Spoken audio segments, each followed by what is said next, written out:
Hello students, I am Dr. Nilesh Sawant and I am back with a new lecture on the topic heredity and evolution. So as I promised you in my previous video कि I will be solving some of the textual questions for you, and you will also get what you can say a PDF link to this video where I've given the notes of the topic that I've taught. So I've not just kept it as simple. I've made it simple for you for your 10th boards, but also being informative. Also, I've explained the processes which I've taught you with some diagrams and all. So हमें knowledge wise what you can say grow करना है. Marks तो आ ही जाएंगे अगर तुम्हें concepts clear है. सो फिर learning वगैरह में तुम्हें ये तो मार्क्स आ ही जाएंगे. बट हमें सिर्फ बुक वर्म्स नहीं बनना है, जस्ट सिर्फ marks. Don't think of it. Obviously end of it on paper marks ही मैटर करते हैं, but still knowledge will take you much higher than that. ठीक है. सो we'll solve these textual questions. Now these are unsolved textual questions, and behind the text also there are some of the questions, but behind the text the topic which we have completed till now in the previous video rather, उधर सिर्फ उसके complete the statements वगैरह ही है, कोई बड़े questions नहीं है. जो बड़े questions है वो ये है, और इसका आंसरिंग मैं यहाँ पे समझा रहा हूँ, बट पीडीएफ में आपको इसके भी आंसर्स मिल जाएंगे. So which component of nucleus, cell nucleus of living organism carries hereditary character? Carries hereditary character की अगर हम बात करें तो सबको पता है जीन्स या डीएनए कहाँ मिलते हैं, तो हमें क्रोमोसोम्स पे मिलते हैं. सो क्रोमोसोम क्या है? तो chromosome is nothing but highly coiled version of the DNA. तो आंसर बहुत बच्चों को लगता है डीएनए, जो कि सही है एक तरीके से, but the true answer over here will be the chromosomes. ठीक है. Who is the which component of cell nucleus of living organism carries the hereditary characters is the chromosomes. क्यों? because यही chromosomes की अगर मैं बात करूं, ये बनता है ये दो. अब देखो ये दोनों मिला के, दोनों आर्म्स मिला के हम क्रोमोसोम्स बोलते हैं, बट ये सिंगल आर्म जो है हम उसे क्रोमैटिड बोलते हैं. देन क्रोमैटिड को अगर मैं थोड़ा सा अनकॉइल करूं, सो ये जो है ये तुम्हें मिलेंगे क्रोमैटिन फाइबर्स. ये थोड़े में दूर करूं तो तुम्हें ऐसा, सबने लैंडलाइन टेलीफोन की वायर देखी होगी, लैंडलाइन देखी होगी, तो जो रिसीवर है उसमें ऐसा तुम्हें स्प्रिंग लाइक मिलता है, तो ये लगभग वैसे दिखता है, तो इसलिए हम इसे सोलेनॉइड कहते हैं. देन अगर हम ठीक से देखें एक लूप को, तो एक्चुअली वो एक प्रोटीन कोट को कवर किए हुए है लाइक दिस. वो एक ऐसे प्रोटीन कोट को कवर किए हुए हैं डीएनए. सो इसे हम लोग बोलते हैं न्यूक्लियोसोम. हम इसे बोलते हैं न्यूक्लियोसोम. ये जो फिर न्यूक्लियोसोम जो यहाँ दिख रहा है वो डबल स्ट्रैंडेड डीएनए से बना है. This is actually the DNA, and DNA की अगर एक स्ट्रैंड में लूं तो उसके ऊपर हमने पढ़े थे न्यूक्लियोटाइड्स होते हैं, और एक certain length of nucleotide sequence को हम लोग क्या बोलेंगे? जीन. ठीक है. सो ये उसका सिंपलर वर्जन है. क्रोमोसोम हाईली कॉइल्ड स्ट्रक्चर है, मैंने जैसे बताया. थोड़ा सा उसको लूज करो तो क्रोमैटिड सिंगल आर्म को कहते हैं, फिर क्रोमैटिन फाइबर्स बनते हैं. Then you can see these loops, these are known as solenoid form. फिर एक्चुअली लूप्स बने कैसे? तो यहाँ पे बहुत सारे ऐसे प्रोटीन मॉलिक्यूल्स को डीएनए वाउंडेड है लाइक दिस, तो उसी को मैंने सेपरेट करवाया.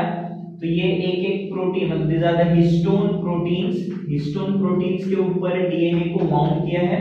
फिर ये डबल स्ट्रैंडेड डीएनए और उसके सिंगल स्ट्रैंड पे जीन्स होते हैं. तो अगर मैं सबसे लोएस्ट लेवल का पूछूं which component of cell nucleus, component बोला है तो either you can write answer chromosomes. This is the most appropriate answer. Book wise अगर कुछ बुक्स में मिलेगा तो डीएनए भी मिल जाएगा, बट तुम देख रहे हो ये डीएनए की अलग अलग फॉर्म्स है, मतलब कौन कितना लूजली वाउंडेड है, कौन कितना टाइटली वाउंडेड है. ये डीएनए के ही स्ट्रक्चरल फॉर्म्स तुम्हें देखने को मिलेंगे कि how it is organized in the cell.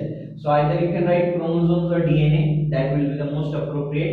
And hereditary character के लिए यही दो आंसर्स अप्रोप्रिएट है, but I would suggest go for chromosomes. ठीक है, क्रोमोसोम्स में chromosomes will be the correct answer, or DNA also you can write, both means the same. So this is the answer for the first one. Next is the what is the process of transfer of physical characters and mental characters from parents to offspring. Lesson का नाम ही है, that is heredity. So the process is known as the transfer of physical and mental characters from parents to offspring is nothing but heredity. तो ये तो simple है, that is heredity. ठीक है, the process is heredity which we all know, that is जैसे simple है, माँ बाप के कैरेक्टर्स बच्चों में दिखते हैं. So ये वो है. Next, what are the components of DNA molecule? So as I explained you, हमें उसका केमिकल कंपोजिशन लिखना है. Now DNA जो खुद है, it is actually a natural polymer of nucleotides. ठीक है, it is a natural polymer of nucleotides. nucleotides क्या है? तो देखो nucleotides की बात करो तो उसमें कौन कौन आता है? You get sugar, you get phosphates and any one of the nitrogenous base at a time. ठीक है, तो इन ट्रिपल मॉलिक्यूल्स को हम शुगर, फॉस्फेट और नाइट्रोजनस बेस कहते हैं. सो इसे हम न्यूक्लियोटाइड कहते हैं. अगर मैं फॉस्फेट हटा दूं तो उसी यूनिट को हम लोग न्यूक्लियोसाइड कहते हैं. सो शुगर प्लस नाइट्रोजनस बेस को हम लोग न्यूक्लियोसाइड. देखो याद रखना है इसे, किसी कोई बच्चों को न्यूक्लियोटाइड न्यूक्लियोसाइड समझ में आ रहा है, सिंपल है. T stands for tertiary, तो 3 है. S stands for secondary, तो मतलब लिटरली मीनिंग नहीं है, बट मैं तुम्हें याद रखने की बात बता रहा हूँ. न्यूक्लियोसाइड में S आता है, साइड में S है, सो सेकेंडरी मतलब 2 टाइप. पर वो 2 कौन से हो तुम्हें याद रखने पड़ेंगे. कुछ बच्चे फॉस्फेट लिखते थे गलती से, शुगर और नाइट्रोजन ये 2 होंगे. अब हमें यही बताना है कंपोजिशन में. तो ऑब्वियसली शुगर, डीएनए में कौन सी शुगर होती है बच्चों, बोलो तो. It is deoxyribose. ठीक है, मैंने उसका स्ट्रक्चर भी तुम्हें बताया है कैसे होता है. सो अभी जब आंसर लिखते हो ना, देखो बायो में एक चीज हमेशा याद रखो, तुम्हारे 10th के लिए नहीं बोल रहा हूँ, ओवरऑल बोल रहा हूँ. जहां पे भी तुम डायग्राम से उसे सपोर्ट कर सकते हो, श्योरली करो. फिर वो 2 मार्क का आंसर क्यों ना हो, मैं मानता हूँ कि शायद उसके लिए मार्क्स ना हो. लॉन्ग आंसर्स में श्योरली मार्क्स होते हैं. लॉन्ग आंसर कोई होगा बायो रिलेटेड ऐसा, एंड तुम आंसर लिखे जा रहे हो बट उसमें कुछ डायग्राम भी, जैसे डीएनए है तो you should draw the diagram of DNA. Simple ही सही बट ड्रॉ करो, क्योंकि it creates a good impression. ठीक है, सो नेक्स्ट वन देखोगे तो इसमें फर्क क्या है.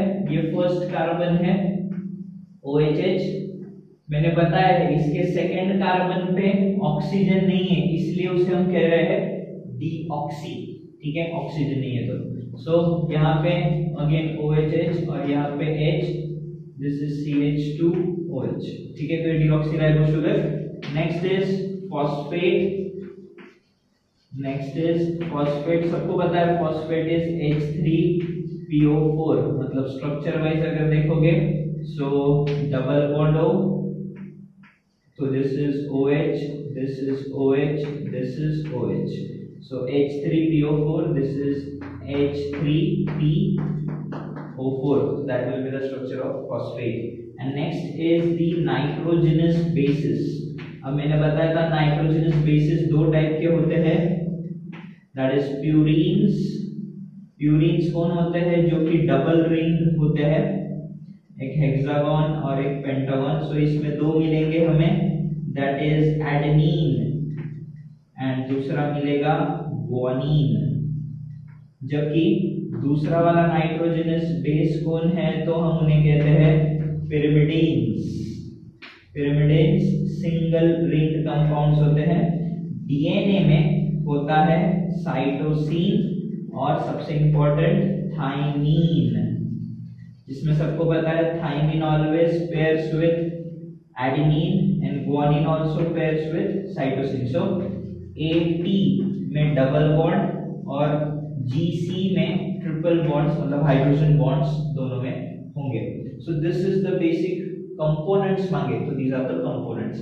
कैसे बना क्या बना वो नहीं मांगा है, तो देखो कुछ बच्चे होते हैं ना सिर्फ लिखते जाते हैं डिस्क्रिप्शन, रटा मारा होता है। तो ये क्वेश्चन समझो, क्वेश्चन में पूछा है व्हाट आर द कंपोनेंट्स, सिर्फ उनको ये पूछना है डीएनए बना किससे है। तो ऑब्वियसली डीएनए एक पॉलीमर ऑफ न्यूक्लियोटाइड है, तो हमने बताया न्यूक्लियोटाइड किससे बना है, शुगर फॉस्फेट नाइट्रोजनस बेस, एक न्यूक्लियोसाइड में बता दिया। फिर इनके बारे में का डिस्क्रिप्शन लिया है। इसको स्टेटमेंट मैनर में भी लिखना है, मैंने जैसे बताया पीडीएफ मैंने नीचे ज्वाइन करके रखा है, तुम उसमें देख सकते हो। ठीक है, तो इस तरीके से you need to write this. तो होप सो सबको थर्ड वाला भी समझाए। ये लॉन्ग क्वेश्चन आ सकता है तुम्हें एग्जाम में, देख सकते हो लेंथी है थोड़ा, सो ये आ सकता है बट इजी है, लेंथी होगा भले बट इजी है ये। ठीक है, सो this is the case. Now next जो है sketch and explain DNA and various types of RNA। ठीक है, sketch and explain DNA and various types of RNA। so ये थोड़ा ज्यादा ही लॉन्ग क्वेश्चन है, एग्जाम में शायद तुम्हें इनमें से कोई एक आधा है कि sketch and explain structure of DNA या sketch and explain various types of RNA। Examiner पूछने के लिए, क्योंकि नहीं तो बहुत लेंथी आंसर हो जाएगा, मतलब लिटरली 2 पेज भर सकते हैं हम लोग, बट इतना ऑब्वियसली हमें लिखना नहीं है। या तो तुम्हें सिर्फ डायग्राम आ जाए कि draw the various types of RNA, draw the various types, draw the DNA type, so वो सब हम लोग करते हैं। तो पहले हम लोग डीएनए देखते हैं, तो फटाफट पहले डीएनए ड्रॉ करते हैं। डीएनए के कुछ लेबलिंग्स भी हम देखेंगे। सो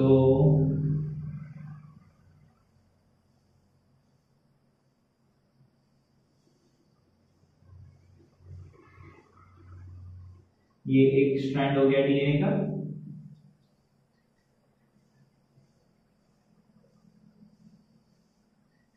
ये दूसरा स्ट्रैंड निकाल रहे हैं हम लोग।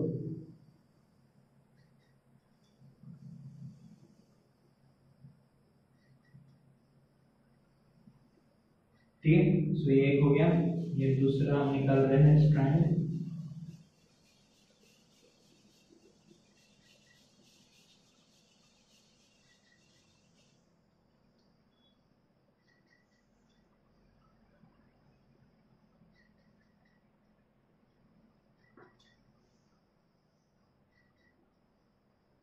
ठीक है, हमें वैसे भी एक्सप्लेनेशन के लिए 2 ही चाहिए, ज्यादा की जरूरत नहीं पड़ने वाली। सो डीएनए का स्ट्रैंड कैसे होता है, ठीक से देखो, मैं ड्रॉ करके पता है, देखो यहाँ पे ऐसे ड्रॉ किया है।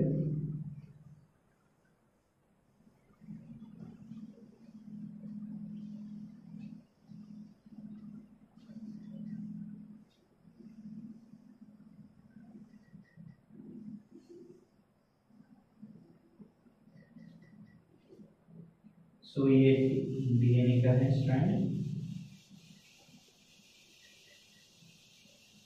सो लाइक दिस एंड ये। सो अभी डीएनए का अगर हम शेप साइज देखें तो DNA you can see it is double strand, सबको पता है। अगर ये 3 प्राइम है तो ये टर्न मार मार के ये क्या होगा, this will B 5 prime. If this is 5 prime, surely this is 3 prime। So first you know DNA has a double helix structure। Second point, वो सब नोट्स में तुम्हें मिल जाएगा। DNA is a double helix structure। Second point, it is anti-parallel। Anti-parallel मतलब देखो एक 3 से 5 नीचे जा रही है, एक 3 से 5 ऊपर आ रही है। So they are like this, anti-parallel to each other, double helical structure given by Watson and Crick। And first हम इसके dimensions देख लेते हैं। नाउ अगर मैं डायमीटर वाइज जाऊं, डीएनए का डायमीटर कितना है, सो इट इज 20 एंगस्ट्रॉम्स। ठीक, देन डीएनए में यहां से लेकर यहां तक एक लूप हम बोलते हैं, डीएनए हैज 2 लूप्स। तो एक सेगमेंट ऑफ डीएनए हम लोग ले रहे हैं। सो ये सेगमेंट ऑफ डीएनए जिसमें 2 लूप्स हैं और हर लूप में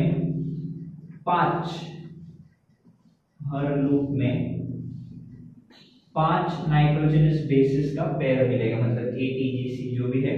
तो यहाँ पे कैसा रहता है देखो, जो बोथ द स्ट्रैंड्स है it is made up of phosphorus sugar. तो जहाँ पे बॉन्ड मिल रहा है वहां पे शुगर है, तो यहाँ पे शुगर देन फॉस्फोरस, मतलब पूरा बैकबोन, मतलब ये जो तुम्हें स्ट्रिप्स नजर आ रहे हैं वो डीएनए से, डीएनए मतलब शुगर फॉस्फेट की चेन से बने हैं और अंदर की तरफ नाइट्रोजनस बेसेस लगे हुए हैं।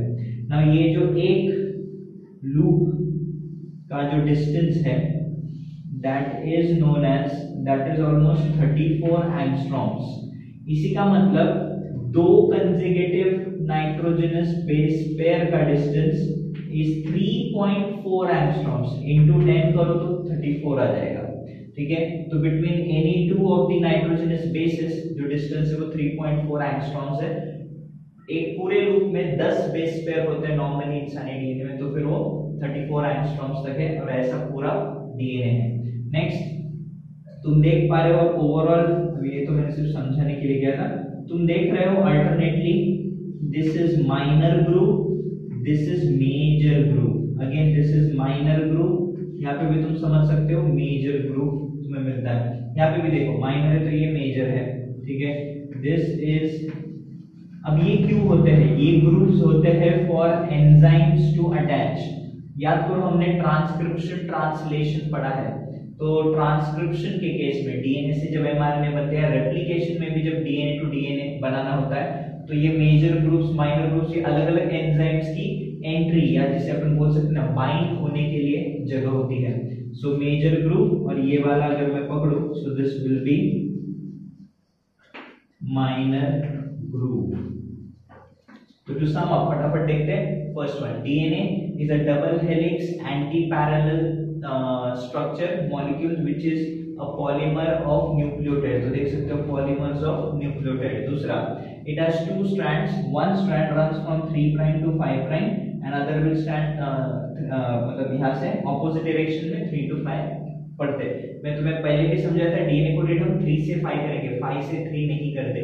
5 से 3 हम लोग आरएनए पढ़ते हैं। ठीक है, सो हमेशा 3 to 5 अगर ये नीचे गई फिर 3 to 5 ये ऊपर जाएगी। सो ये हमेशा एंटी पैरेलल स्ट्रैंड होते हैं और कॉम्प्लीमेंट्री बेस पेयर्स मिलते हैं। तो थर्ड पॉइंट वही है, between the two strands of DNA the complementary base pairs always matches to form ATGC bond. Complementary basis मतलब क्या, a purine will always form bond with a pyrimidine।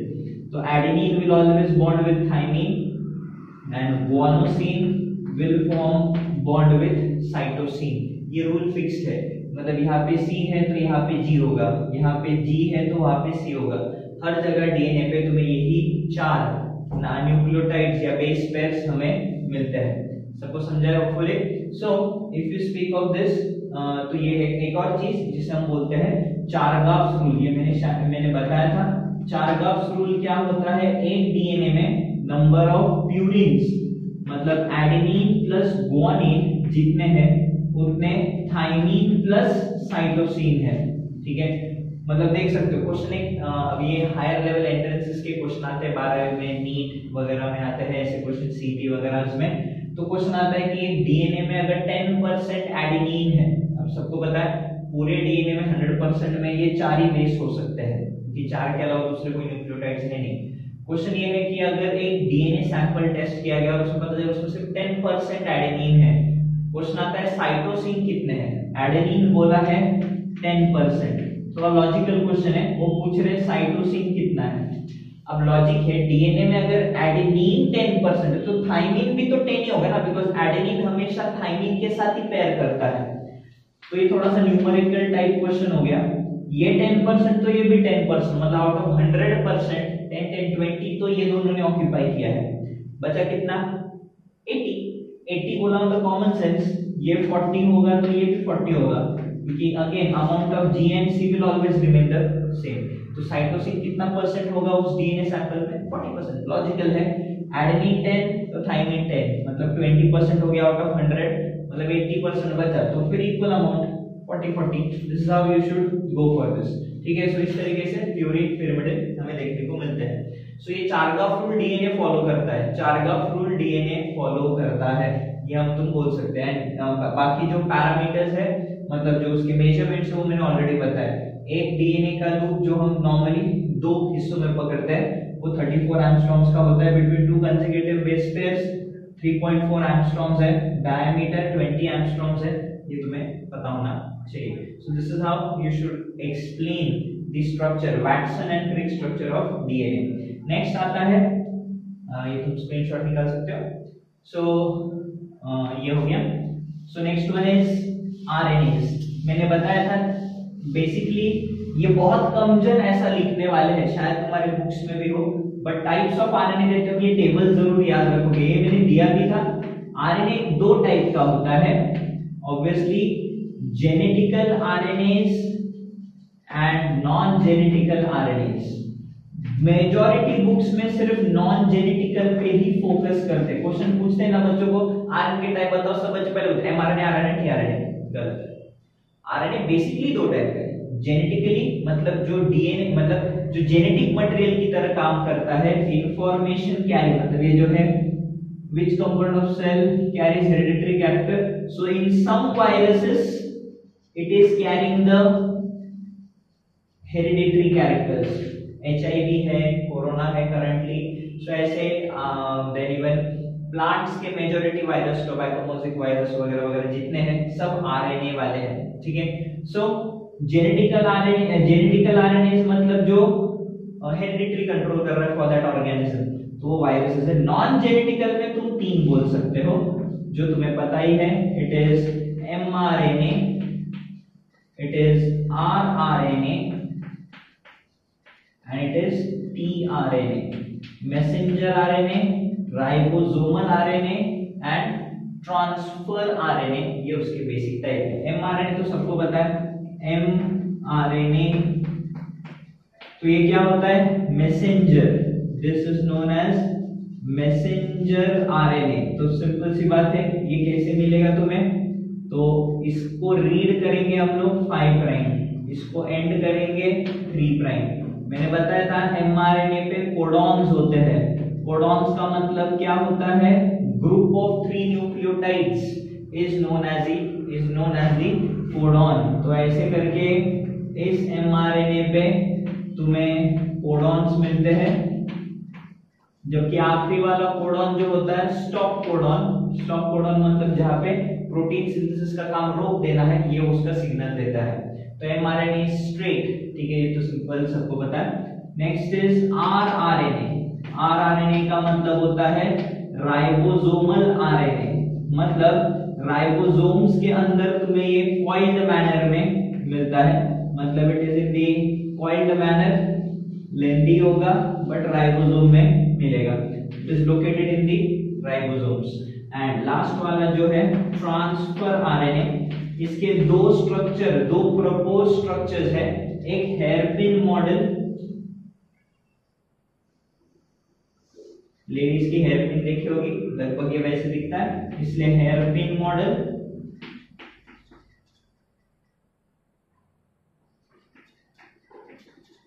Sorry it is CAA। सो ये एक hairpin model है और ये अपने 3 prime and पे amino acid चिपका के लेके आएगा, मतलब ट्रांसफर कराएगा। दूसरा एक जो होता है हम उसे क्लोवरलीफ मॉडल कहते हैं। क्लोवरलीफ मतलब क्या, लवंग, लवंग सबने देखी है, टॉप व्यू से देखो जरा उसे, तो तुम्हें ऐसे उसके आर्म्स मिलेंगे, तो वैसे क्लोवरलीफ मॉडल। एंड ये वापस 3 प्राइम, ये भी अपने 3 प्राइम पे अमीनो एसिड ट्रैवल करा के राइबोसोम्स को दे देगा ताकि वो प्रोटीन चेन्स बना सके। सो इस तरीके से टीआरएनएस मींस ट्रांसफर आरएनए, इनका काम है अमीनो एसिड्स को प्रोटीन चेन फॉर्मेशन के वक्त साइटोप्लाज्म से ट्रांसलेशन प्रोसेस में लेके आना, ठीक है। सो ये उसका फंक्शन है। एंड द लास्ट क्वेश्चन जो आज हम लोग देख रहे हैं दैट विल बी कि व्हाट आर जेनेटिकल डिसऑर्डर्स। तो सिंपल है, अगर डीएनए के न्यूक्लियोटाइड सीक्वेंस में if there is any difference, फिर वो एक न्यूक्लियोटाइड का क्यों ना हो, ऑब्वियसली उससे पूरा प्रोटीन कोड बदल जाएगा and that will lead to some disorders in the body and that are known as genetical disorders. So simple diseases or disorders which are due to either deletion or addition of nucleotide in the original DNA is known as genetical disorders। मतलब original DNA के composition में अगर कोई nucleotide कम हो रहा है, बढ़ रहा है, तो कभी कभी होता है क्रोमोसोम का कुछ आर्म, मतलब जैसे आर्म्स, मतलब जैसे अभी मैंने क्रोमोसोम ड्रॉ किया था कॉइल करके, कुछ आर्म मतलब हो जाता है कि during mutation some arm is lost, या तो कभी कभी क्या होता है नॉर्मली 2 क्रोमोसोम्स होते हैं। मैंने तुम्हें समझाया था ह्यूमंस के पास 23 पेयर्स ऑफ क्रोमोसोम है, ह्यूमंस के पास 23 पेयर्स ऑफ क्रोमोसोम है, मतलब एक हमें मदर से मिलता है, एक फादर से आता है, ऐसे करके 23 पेयर्स है।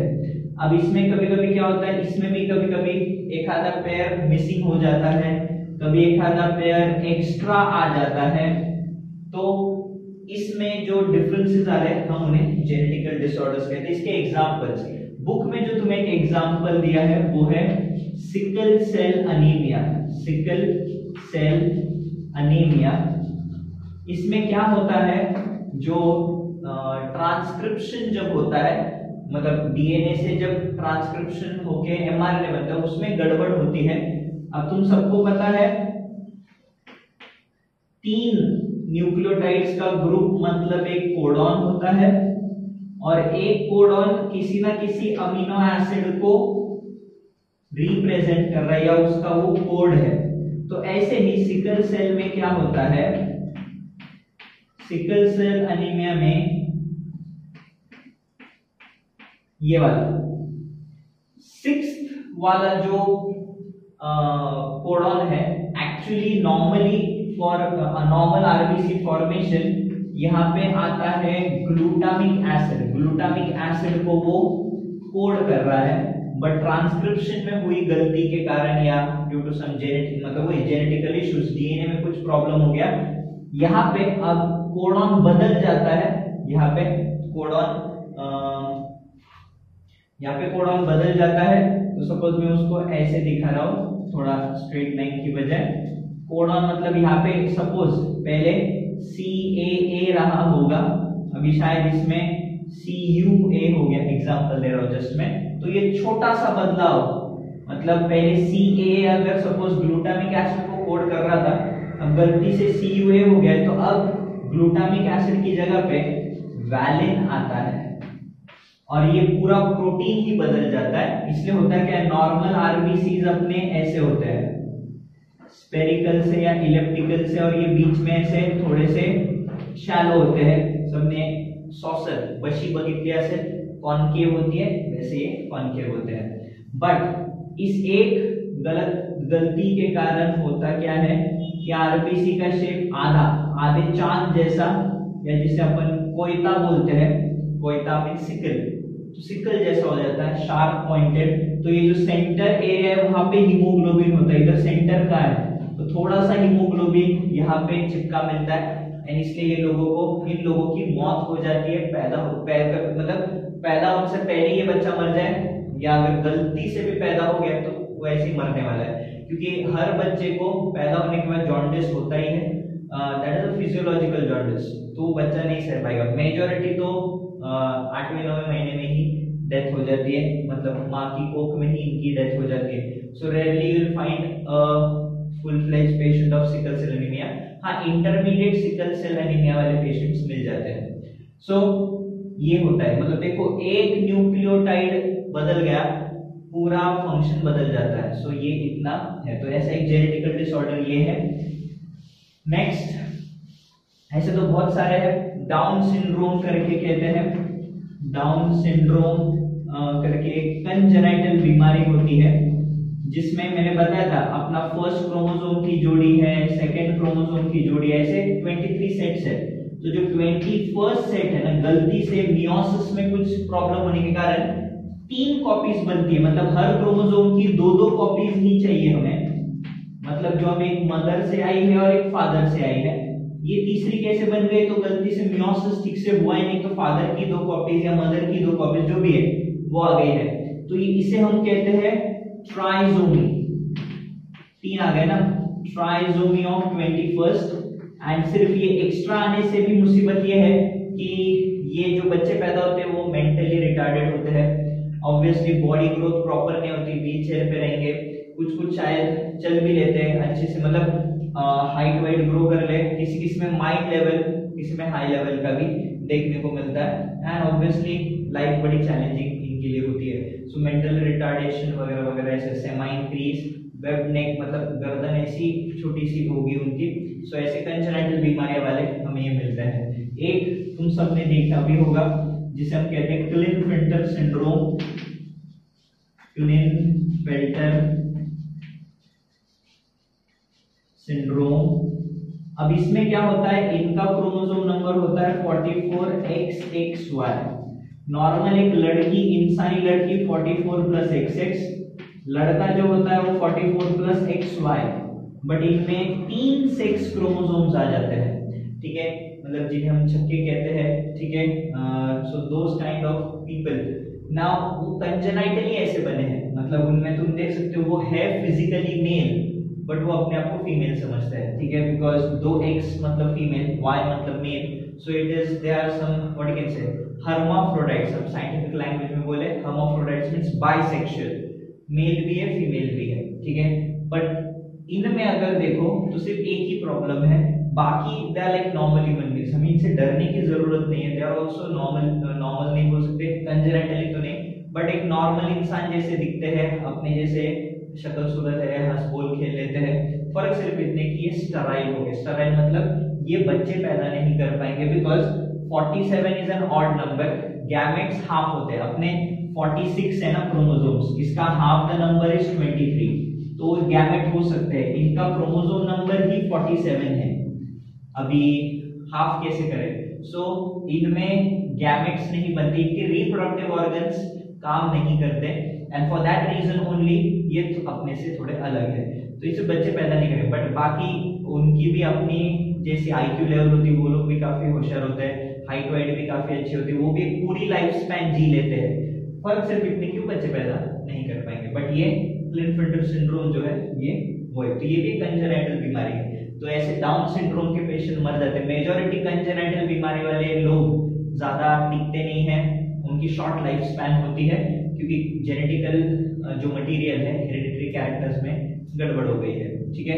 सो होप सो गाइस ये सब क्वेश्चन आंसर्स तुम्हें सबको समझे हैं।